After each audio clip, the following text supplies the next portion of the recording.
Welcome to the Minimalist Educator podcast, where the focus is on a less is more approach to education. Join your hosts, Christine Arnold and Tammy Musiałowski, authors of The Minimalist Teacher and Your School Leadership Edit, a minimalist approach to rethinking your school ecosystem, each week as they explore practical ways to simplify your work, sharpen your focus, and amplify what matters most so you can teach and lead with greater clarity, purpose, and joy.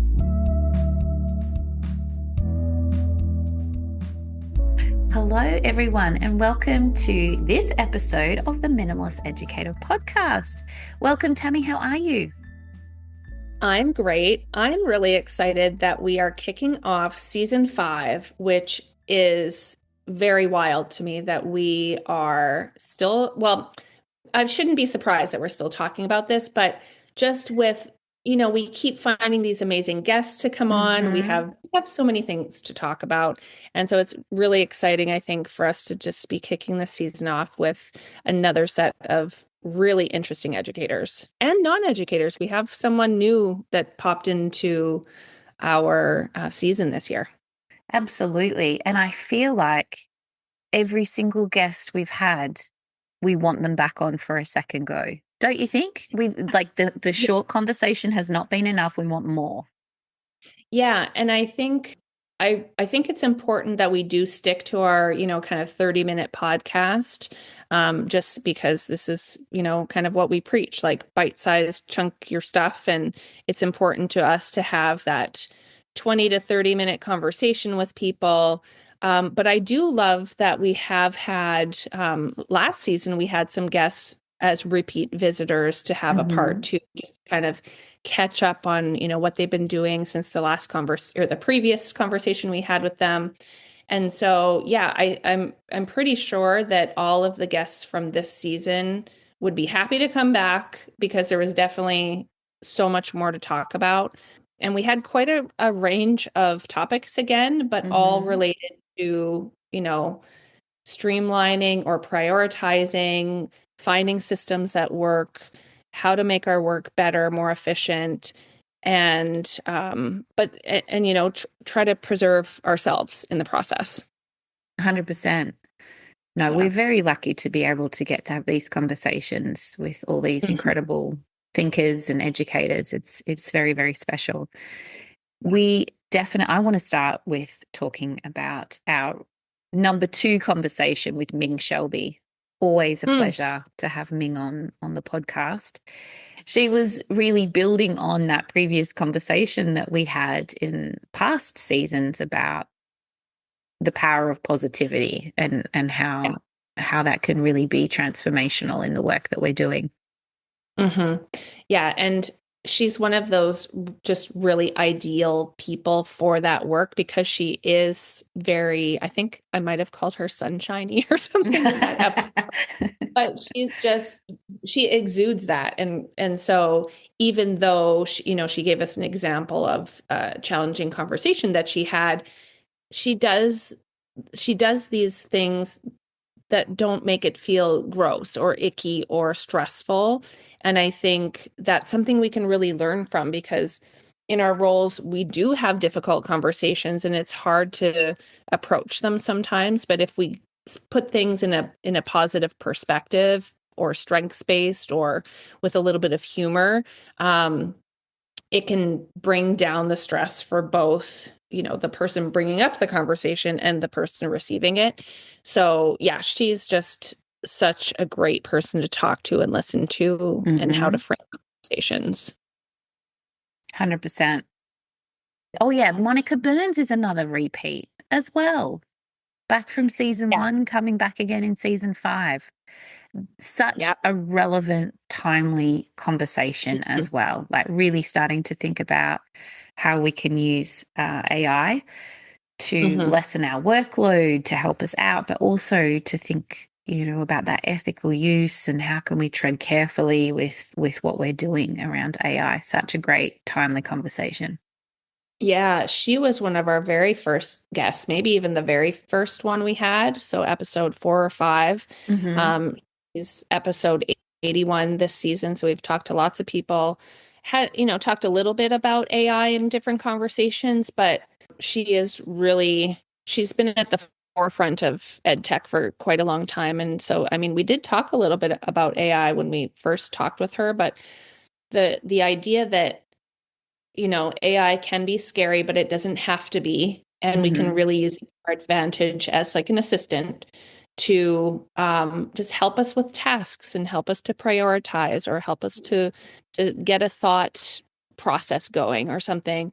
And then, just be open about how we are using it. It doesn't have to be, something that we hide or something that's unethical because we're not using it to like do stuff for us. It's as a support.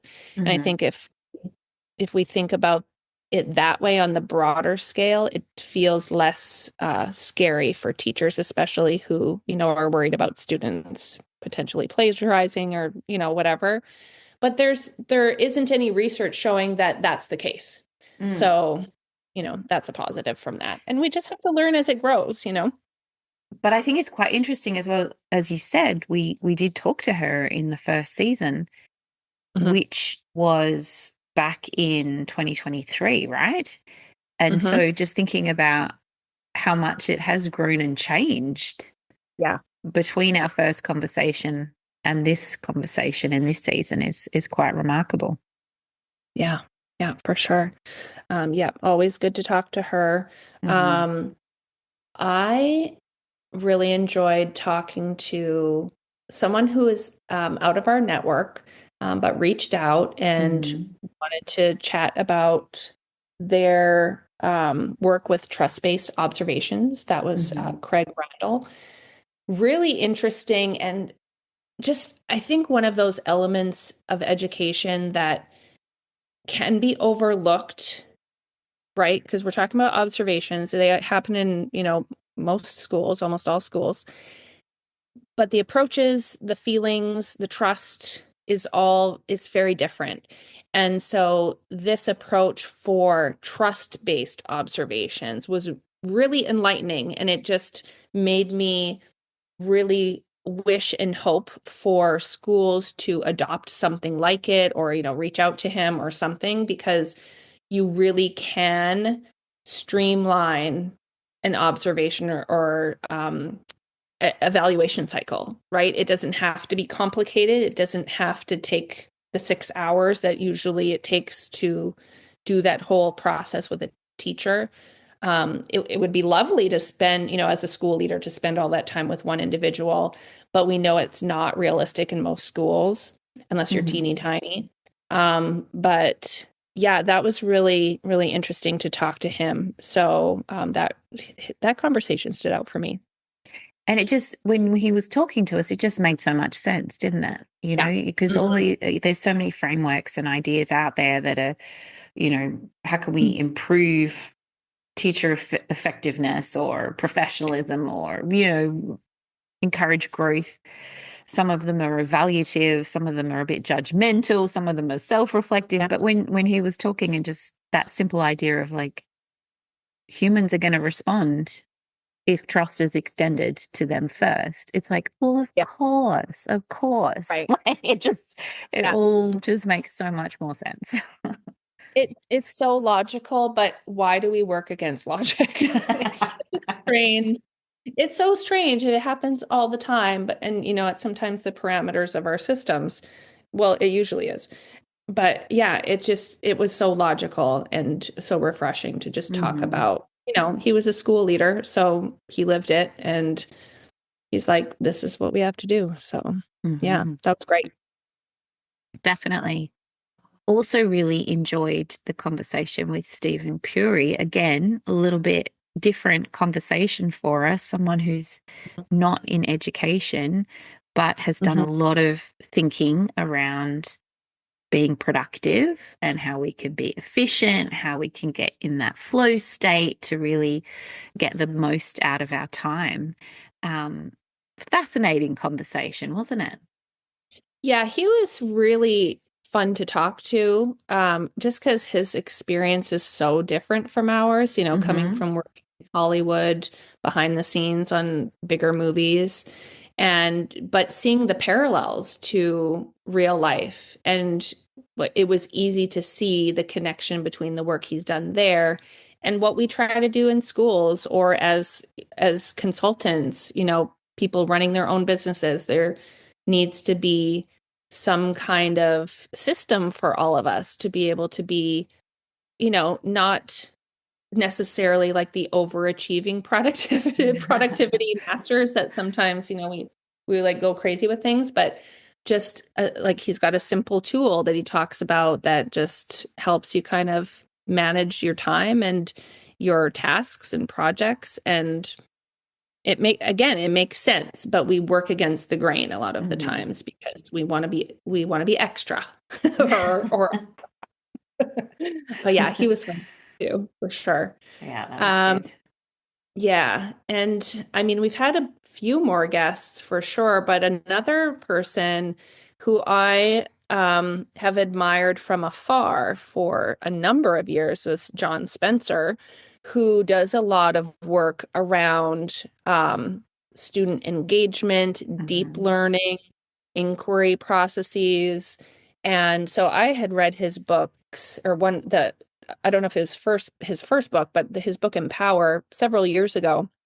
And I'm like, oh yeah, man, this guy speaks my language. And I love the videos he creates for teachers to just kind of explain how to do things that sometimes teachers are afraid to do. Like it's hard for teachers to like let go of responsibility. So how do you shift that to let students do it, let them have more agency? And that's really like his wheelhouse. And so he just makes these like really engaging videos, short ones, but really helpful to kind of break down that process. And then again, you're like, oh yeah, okay, is that all I have to do? Or is this the way I need to think about it? That's super helpful. So I enjoyed talking to him as well, because he's someone I've admired from afar for quite a long time.